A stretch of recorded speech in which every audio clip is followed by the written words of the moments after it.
Okay, first question of the Lions nickel package. There's a lot of expectations for this Detroit Lions team this season. They brought in some great pieces in free agency. Hopefully Brad Holmes has another good draft and players building off of their success last year. So is not winning the division a failure for this team this year?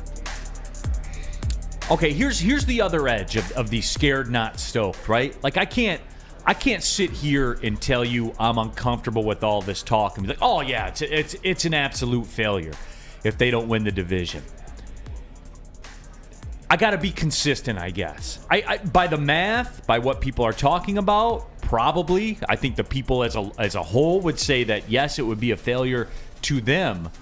But for me, I'm not prepared to go that far. I would say not making the playoffs would be a failure. I am comfortable saying that. However, winning the division, that's still a big ask, but I guess it's because I'm scared, not stoked. Well, you got to look at it, too, is that look at what they did in the division last year, right? They were the best in their division as far as the record was.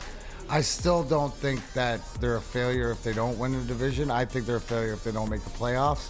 And as this team goes, I'm almost getting to we got to win a playoff game, so if they don't win the division but win a playoff game, and probably because it's the first year off the clock, I go as long as they make the playoffs and they're improving, I can see that. But no, this year they don't need to win the division to not be a failure. Okay, yeah, and I could see that too, right? If they do qualify for the playoffs but don't win the division, depending on how it shakes out, I mean, to expect them to go into Philadelphia or go into San Francisco and say, "Oh, I expect them to win that football game," right? That's a big ask. I think the playoffs is like we said, we have the clock and stuff like this. Playoffs is determines failure of the season or not. And that's fair. I think that's fair. I think that we're good with that one. But I'm curious to see.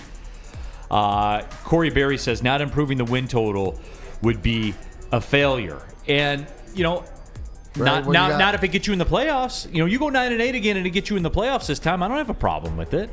I don't. But you have a tough road schedule. To his point, you'd expect them at least to win 10 games to make sure they get in the playoffs, not have to worry about what other teams do. Depending on how you sit at 9-8, though, right? Like we saw last year where Seattle, and you don't want to have that situation where you've cost yourself earlier in the season.